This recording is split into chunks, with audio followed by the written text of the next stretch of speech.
Welcome back to A Clock in the Journal, where shadows clash with reason, and every chime of mystery beckons the truth. Tonight, we venture into a tale of superstition and murder, where ancient gongs echo through the night, masking a crime hidden in plain sight. This is The God of the Gongs by G.K. Chesterton.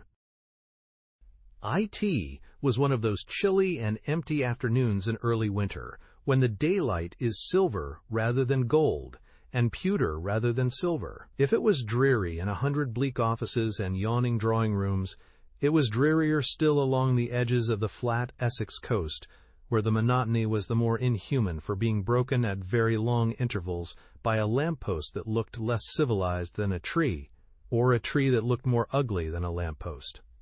A light fall of snow had half melted into a few strips, also looking leaden rather than silver, when it had been fixed again by the seal of frost. No fresh snow had fallen, but a ribbon of the old snow ran along the very margin of the coast so as to parallel the pale ribbon of the foam. The line of the sea looked frozen in the very vividness of its violet blue, like the vein of a frozen finger. For miles and miles, forward and back, there was no breathing soul, save two pedestrians walking at a brisk pace. The one had much longer legs and took much longer strides than the other. It did not seem a very appropriate place or time for a holiday, but Father Brown had few holidays, and had to take them when he could, and he always preferred, if possible, to take them in company with his old friend Flambeau, ex-criminal and ex-detective. The priest had had a fancy for visiting his old parish at Cobhole, and was going northeastward along the coast. After walking a mile or two farther, they found that the shore was beginning to be formally embanked, so as to form something like a parade. The ugly lamp-posts became less few and far between, and more ornamental, though quite equally ugly. Half a mile farther on, Father Brown was puzzled first by little labyrinths of flowerless flower-pots, covered with the low, flat, quiet-colored plants that look less like a garden than a tessellated pavement, between weak, curly paths studded with seats with curly backs. He faintly sniffed the atmosphere of a certain sort of seaside town that he did not specially care about, and, looking ahead along the parade by the sea, he saw something that put the matter beyond a doubt. In the gray distance, the big bandstand of a watering place stood up like a giant mushroom with 6 legs. "I suppose," said Father Brown, turning up his coat collar and drawing a woolen scarf rather closer round his neck, "that we are approaching a pleasure resort." "I fear," answered Flambeau, "a pleasure resort to which few people just now have the pleasure of resorting. They try to revive these places in the winter, but it never succeeds except with Brighton and the old ones. This must be Seawood, I think. Lord Pooley's experiment. He had the Sicilian singers down at Christmas, and there's talk about holding one of the great glove fights here. But they'll have to chuck the rotten place into the sea. It's as dreary as a lost railway carriage." They had come under the big bandstand, and the priest was looking up at it with a curiosity that had something rather odd about it, his head a little on one side, like a bird's. It was the conventional, rather tawdry kind of erection for its purpose, a flattened dome or canopy, gilt here and there, and lifted on 6 slender pillars of painted wood, the whole being raised about 5 feet above the parade on a round wooden platform like a drum. But there was something fantastic about the snow, combined with something artificial about the gold, that haunted Flambeau as well as his friend, with some association he could not capture, but which he knew was at once artistic and alien. "I've got it," he said at last. "It's Japanese. It's like those fanciful Japanese prints, where the snow on the mountain looks like sugar, and the gilt on the pagodas is like gilt on gingerbread. It looks just like a little pagan temple." "Yes," said Father Brown, "let's have a look at the god." And with an agility hardly to be expected of him, he hopped up onto the raised platform. "Oh, very well," said Flambeau, laughing, and the next instant his own towering figure was visible on that quaint elevation. Slight as was the difference of height, it gave in those level wastes a sense of seeing yet farther and farther across land and sea. Inland, the little wintry gardens faded into a confused gray copse. Beyond that, in the distance, were long, low barns of a lonely farmhouse, and beyond that nothing but the long East Anglian plains. Seawards, there was no sail or sign of life save a few seagulls, and even they looked like the last snowflakes, and seemed to float rather than fly. Flambeau turned abruptly at an exclamation behind him. It seemed to come from lower down than might have been expected, and to be addressed to his heels rather than his head. He instantly held out his hand, but he could hardly help laughing at what he saw. For some reason or other, the platform had given way under Father Brown, and the unfortunate little man had dropped through to the level of the parade. He was just tall enough, or short enough, for his head alone to stick out of the hole in the broken wood, looking like St. John the Baptist's head on a charger. The face wore a disconcerted expression, as did, perhaps, that of St. John the Baptist. In a moment he began to laugh a little.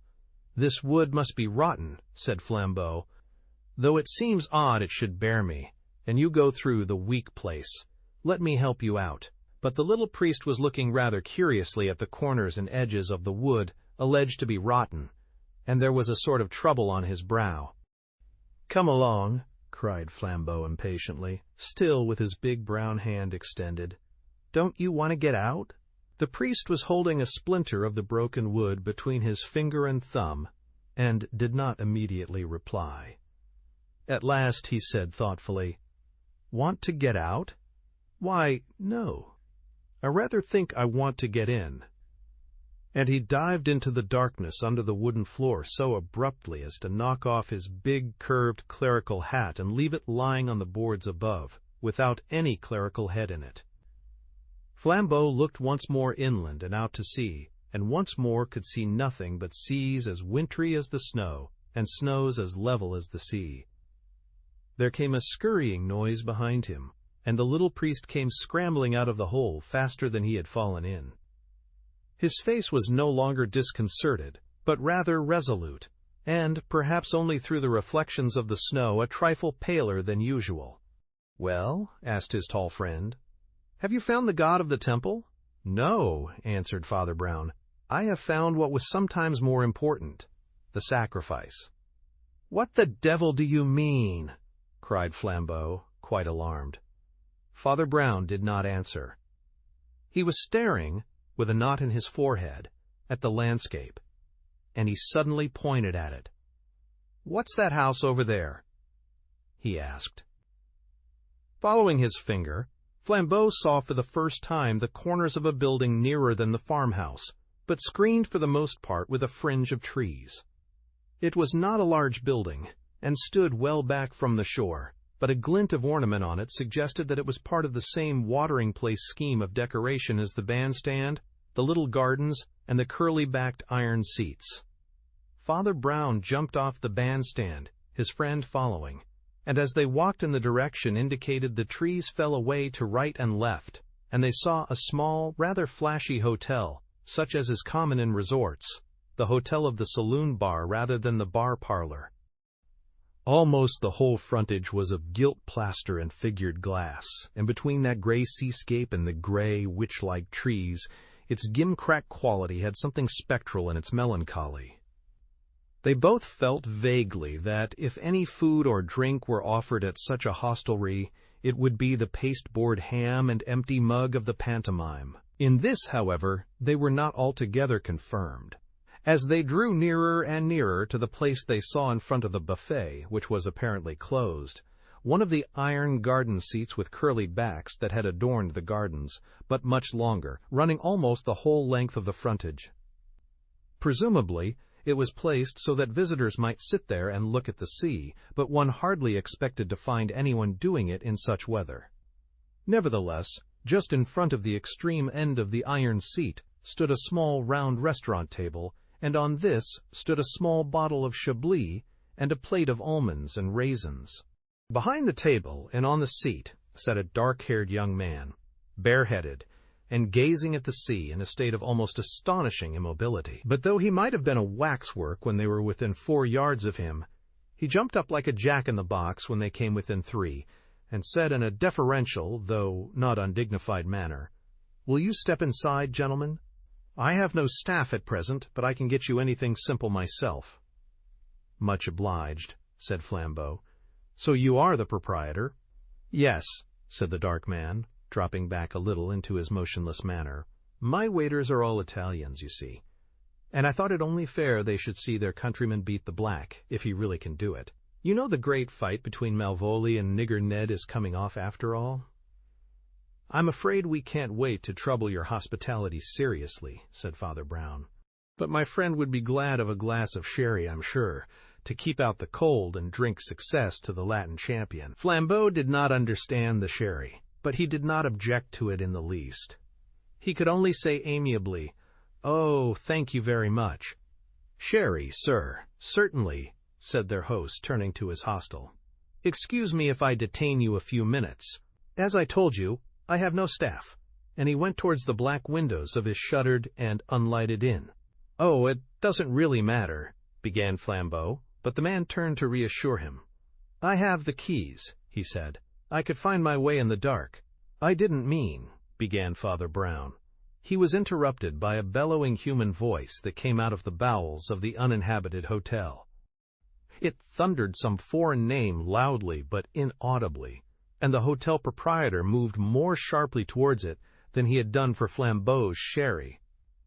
As instant evidence proved, the proprietor had told, then and after, nothing but the literal truth. But both Flambeau and Father Brown have often confessed that, in all their often outrageous adventures, nothing had so chilled their blood as that voice of an ogre, sounding suddenly out of a silent and empty inn. "My cook!" cried the proprietor hastily. "I had forgotten my cook. He will be starting presently. Sherry, sir?" And, sure enough, there appeared in the doorway a big white bulk, with white cap and white apron, as befits a cook, but with the needless emphasis of a black face. Flambeau had often heard that Negroes made good cooks, but somehow something in the contrast of color and caste increased his surprise that the hotel proprietor should answer the call of the cook, and not the cook, the call of the proprietor. But he reflected that head cooks are proverbially arrogant, and, besides, the host had come back with the sherry, and that was the great thing. "I rather wonder," said Father Brown, "that there are so few people about the beach, when this big fight is coming on after all. We only met one man for miles." The hotel proprietor shrugged his shoulders. "They come from the other end of the town, you see, from the station, 3 miles from here. They are only interested in the sport, and will stop in hotels for the night only. After all, it is hardly weather for basking on the shore." "Or on the seat," said Flambeau, and pointed to the little table. "I have to keep a lookout," said the man with the motionless face. He was a quiet, well-featured fellow, rather sallow. His dark clothes had nothing distinctive about them except that his black necktie was worn rather high, like a stock, and secured by a gold pin with some grotesque head to it. Nor was there anything notable in the face, except something that was probably a mere nervous trick, a habit of opening one eye more narrowly than the other, giving the impression that the other was larger, or was, perhaps, artificial. The silence that ensued was broken by their host, saying quietly, "Whereabouts did you meet the one man on your march?" "Curiously enough," answered the priest, "close by here, just by that bandstand." Flambeau, who had sat on the long iron seat to finish his sherry, put it down and rose to his feet, staring at his friend in amazement. He opened his mouth to speak, and then shut it again. "Curious," said the dark-haired man thoughtfully. "What was he like?" "It was rather dark when I saw him," began Father Brown, "but he was." As has been said, the hotel-keeper can be proved to have told the precise truth. His phrase that the cook was starting presently was fulfilled to the letter, for the cook came out, pulling his gloves on, even as they spoke, but he was a very different figure from the confused mass of white and black that had appeared for an instant in the doorway. He was buttoned and buckled up to his bursting eyeballs in the most brilliant fashion. A tall black hat was tilted on his broad black head. a hat of the sort that the French wit has compared to 8 mirrors. But somehow the black man was like the black hat.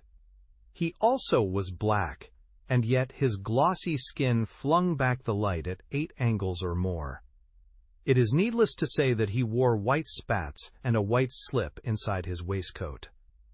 The red flower stood up in his buttonhole aggressively, as if it had suddenly grown there, and in the way he carried his cane in one hand and his cigar in the other, there was a certain attitude, an attitude we must always remember when we talk of racial prejudices, something innocent and insolent, the cakewalk. "Sometimes," said Flambeau, looking after him, "I'm not surprised that they lynch them." "I am never surprised," said Father Brown, "at any work of hell. But as I was saying," he resumed as the Negro, still ostentatiously pulling on his yellow gloves, betook himself briskly towards the watering place, a queer music-hall figure against that gray and frosty scene. "As I was saying, I couldn't describe the man very minutely, but he had a flourish and old-fashioned whiskers and mustachios, dark or dyed, as in the pictures of foreign financiers. Round his neck was wrapped a long purple scarf that thrashed out in the wind as he walked. It was fixed at the throat, rather, in the way that nurses fix children's comforters with a safety pin. Only this," added the priest, gazing placidly out to sea, "was not a safety pin." The man sitting on the long iron bench was also gazing placidly out to sea. Now he was once more in repose. Flambeau felt quite certain that one of his eyes was naturally larger than the other. Both were now well opened, and he could almost fancy the left eye grew larger as he gazed. It was a very long gold pin, and had the carved head of a monkey or some such thing, continued the cleric, and it was fixed in a rather odd way. He wore pince-nez and a broad black. The motionless man continued to gaze at the sea, and the eyes in his head might have belonged to 2 different men. Then he made a movement of blinding swiftness. Father Brown had his back to him, and in that flash might have fallen dead on his face. Flambeau had no weapon, but his large brown hands were resting on the end of the long iron seat. His shoulders abruptly altered their shape, and he heaved the whole huge thing high over his head, like a headsman's axe about to fall. The mere height of the thing, as he held it vertical, looked like a long iron ladder by which he was inviting men to climb towards the stars. But the long shadow in the level evening light looked like a giant brandishing the Eiffel Tower. It was the shock of that shadow before the shock of the iron crash that made the stranger quail and dodge, and then dart into his inn, leaving the flat and shining dagger he had dropped exactly where it had fallen. "We must get away from here instantly," cried Flambeau, flinging the huge seat away with furious indifference on the beach. He caught the little priest by the elbow and ran him down a gray perspective of barren back garden, at the end of which there was a closed back garden door. Flambeau bent over it an instant in violent silence, and then said, "The door is locked." As he spoke, a black feather from one of the ornamental furs fell, brushing the brim of his hat. It startled him more than the small and distant detonation that had come just before. Then came another distant detonation, and the door he was trying to open shook under the bullet buried in it. Flambeau's shoulders again filled out and altered suddenly. 3 hinges and a lock burst at the same instant, and he went out into the empty path behind, carrying the great garden door with him, as Samson carried the gates of Gaza. Then he flung the garden door over the garden wall, just as a third shot picked up a spurt of snow and dust behind his heel. Without ceremony, he snatched up the little priest, slung him astraddle on his shoulders, and went racing towards Seawood as fast as his long legs could carry him. It was not until nearly 2 miles farther on that he set his small companion down. It had hardly been a dignified escape, in spite of the classic model of Anchises, but Father Brown's face only wore a broad grin. "Well," said Flambeau after an impatient silence, as they resumed their more conventional tramp through the streets on the edge of the town, where no outrage need be feared. "I don't know what all this means, but I take it I may trust my own eyes that you never met the man you have so accurately described." "I did meet him in a way," Brown said, biting his finger rather nervously. I did really, and it was too dark to see him properly, because it was under that bandstand affair. But I'm afraid I didn't describe him so very accurately after all, for his pince-nez was broken under him, and the long gold pin wasn't stuck through his purple scarf, but through his heart. And I suppose, said the other in a lower voice, that glass-eyed guy had something to do with it. I had hoped he had only a little, answered Brown in a rather troubled voice, and I may have been wrong in what I did. I acted on impulse, but I fear this business has deep roots and dark. They walked on through some streets in silence. The yellow lamps were beginning to be lit in the cold blue twilight, and they were evidently approaching the more central parts of the town. Highly colored bills announcing the glove fight between Nigger Ned and Malvolio were slapped about the walls. Well, said Flambeau, I never murdered anyone, even in my criminal days, but I can almost sympathize with anyone doing it in such a dreary place. Of all God-forsaken dustbins of nature, I think the most heartbreaking are places like that bandstand, that were meant to be festive and are forlorn. I can fancy a morbid man feeling he must kill his rival in the solitude and irony of such a scene. I remember once taking a tramp in your glorious Surrey hills, thinking of nothing but gorse and skylarks, when I came out on a vast circle of land, and over me lifted a vast voiceless structure, tier above tier of seats, as huge as a Roman amphitheater, and as empty as a new letter rack. A bird sailed in heaven over it. It was the grand stand at Epsom, and I felt that no one would ever be happy there again. It's odd you should mention Epsom, said the priest. Do you remember what was called the Sutton mystery? Because 2 suspected men, ice cream men, I think, happened to live at Sutton. They were eventually released. A man was found strangled, it was said, on the downs round that part. As a fact, I know from an Irish policeman who is a friend of mine, that he was found close up to the Epsom Grand Stand. In fact, only hidden by one of the lower doors being pushed back. That is queer, assented Flambeau, but it rather confirms my view that such pleasure places look awfully lonely out of season, or the man wouldn't have been murdered there. I'm not so sure he, began Brown and stopped. Not so sure he was murdered? Queried his companion. Not so sure he was murdered out of the season, answered the little priest, with simplicity. Don't you think there's something rather tricky about this solitude, Flambeau? Do you feel sure a wise murderer would always want the spot to be lonely? It's very, very seldom a man is quite alone. And, short of that, the more alone he is, the more certain he is to be seen. No, I think there must be some other. Why, here we are at the pavilion or palace, or whatever they call it. They had emerged on a small square, brilliantly lighted, of which the principal building was gay with gilding, gaudy with posters, and flanked with 2 giant photographs of Malvolio and Nigger Ned. "Hello!" cried Flambeau in great surprise, as his clerical friend stumped straight up the broad steps. "I didn't know pugilism was your latest hobby. Are you going to see the fight?" "I don't think there will be any fight," replied Father Brown. They passed rapidly through ante-rooms and inner rooms.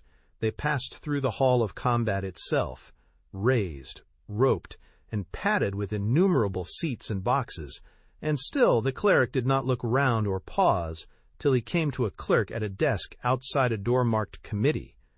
There he stopped and asked to see Lord Pooley. The attendant observed that his lordship was very busy, as the fight was coming on soon, but Father Brown had a good-tempered tedium of reiteration, for which the official mind is generally not prepared. In a few moments the rather baffled Flambeau found himself in the presence of a man who was still shouting directions to another man going out of the room. "Be careful, you know, about the ropes after the 4th. Well, and what do you want, I wonder?" Lord Pooley was a gentleman, and, like most of the few remaining to our race, was worried, especially about money. He was half gray and half flaxen, and he had the eyes of fever and a high-bridged, frost-bitten nose. "Only a word," said Father Brown. "I have come to prevent a man being killed." Lord Pooley bounded off his chair as if a spring had flung him from it. "I'm damned if I'll stand any more of this," he cried. "You and your committees and parsons and petitions.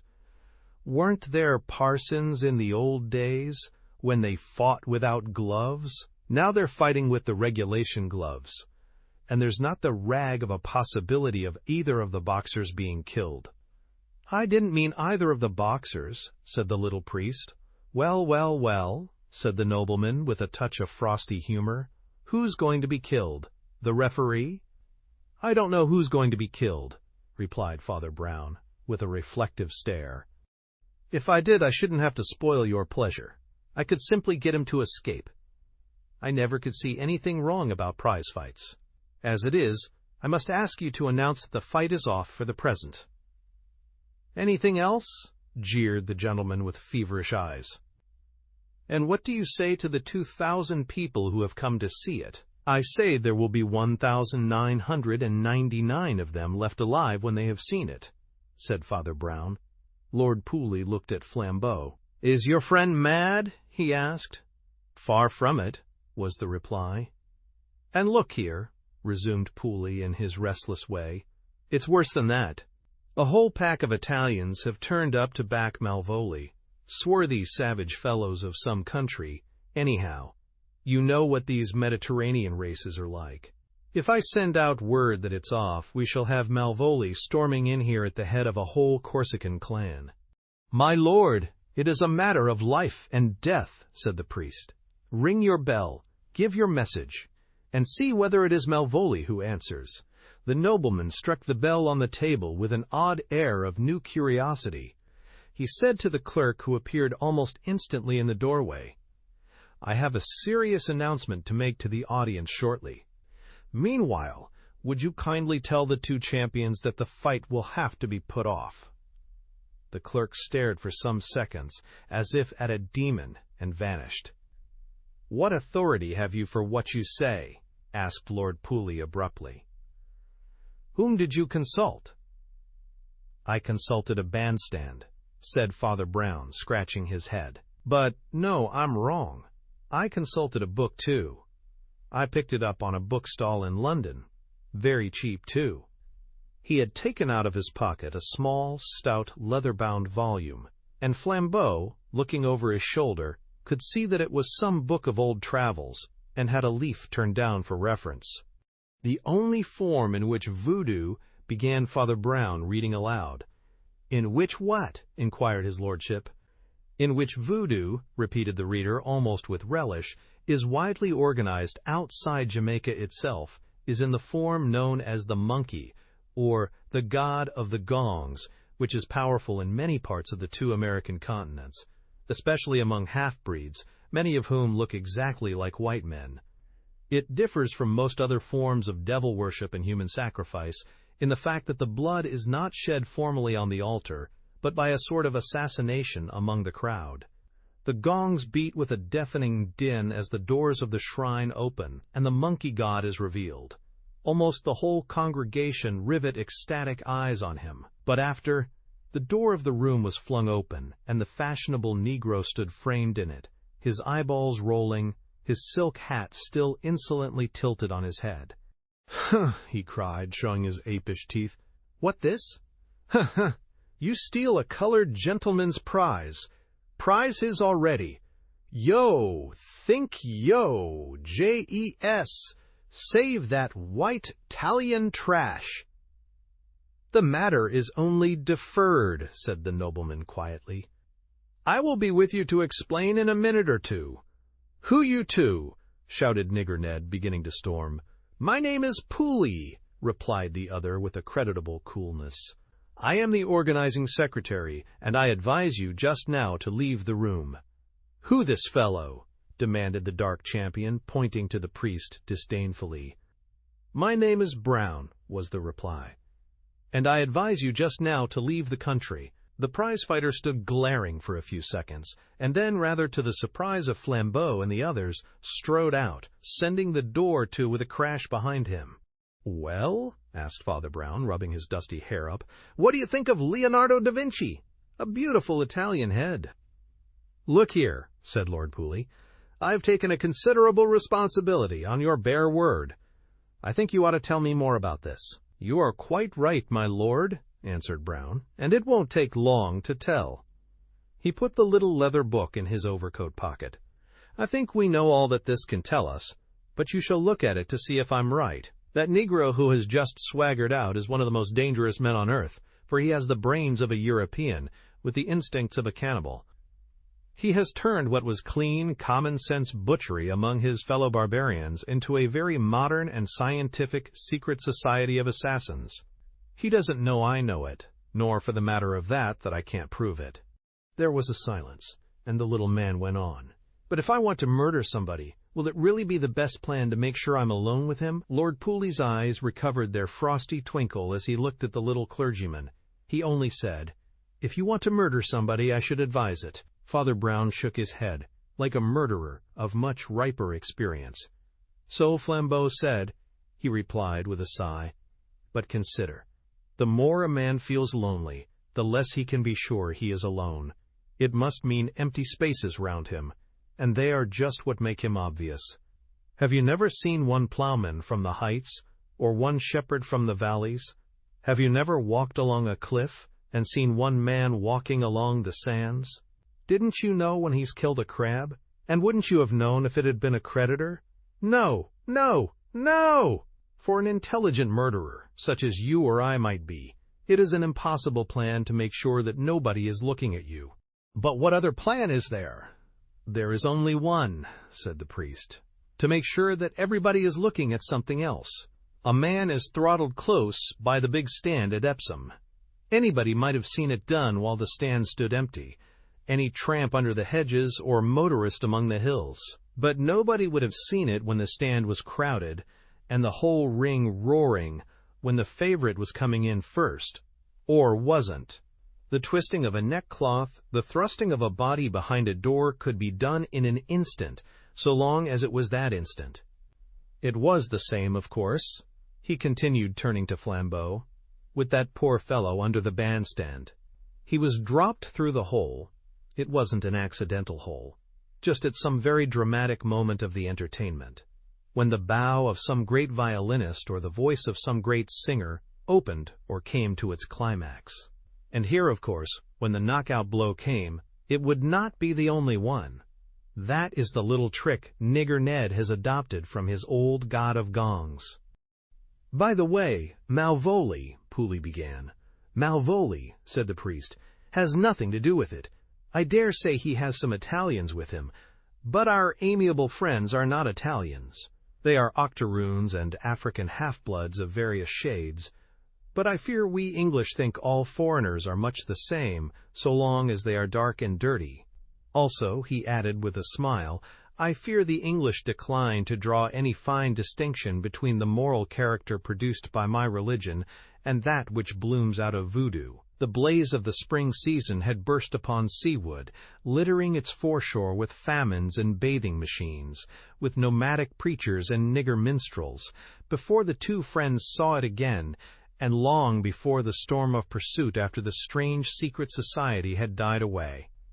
Almost on every hand, the secret of their purpose perished with them. The man of the hotel was found drifting dead on the sea like so much seaweed. His right eye was closed in peace, but his left eye was wide open and glistened like glass in the moon. Nigger Ned had been overtaken a mile or two away and murdered 3 policemen with his closed left hand.